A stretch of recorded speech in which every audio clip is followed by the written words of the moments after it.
Sanibonani molweni ndinamkela kwezo TV ngesiXhosa. Umfundisi uNtsikelelo Khamanga oneminyaka eyi-40 nangaphezulu utshatile. Ngumfundisi webandla iPentecost, ubheja umntana wesikolo ona-17 years. Umthengele i-iPhone ke and ugirl kwi-videos apho avele khona ecelebrate uthi ba-celebrate 4 years bethandana bobayi-2. So into ithi ke kucacile uqale ukuthandana nalo mntana eneminyaka eyi-13.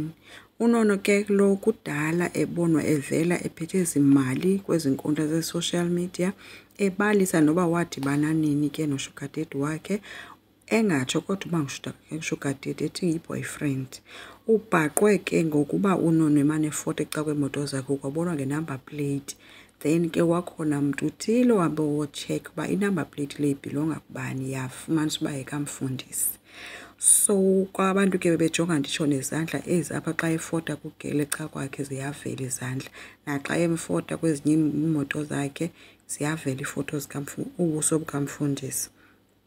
So ke akashumayeli umfundisi kugqabhuka iruphu ngelo xesha. Uyigqibile phofu imali yamakholwa, njengoba amakholwa enikela nje kufakwa izishumi, kufakwa imali yambobulungu.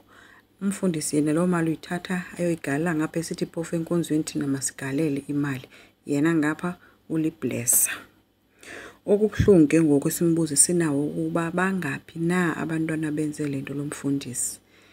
Kona olwasizi lala nkosikazi luva njani xa luva kusithiwa umyeni wakhe wenze ezi zinto, le mikhuba, because kaloku ngulo yathi phakama mkam bakubone enkonzweni, kanti lonke elo xesha uyayazi uba yena oyena mntana anza nazo izinto, oyena mkakhe lolusana aliqale ulala lina-13 years.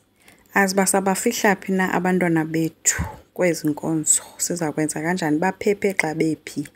Ngoba nasemakhaya izinto ziyabheda, zisezinkonzweni kusezikolweni, kukubi nje emhlabeni bethuna asazi. Enkosi, ngicela siqhubeke, subscribe, silike, singakhomenta futhi. Bye.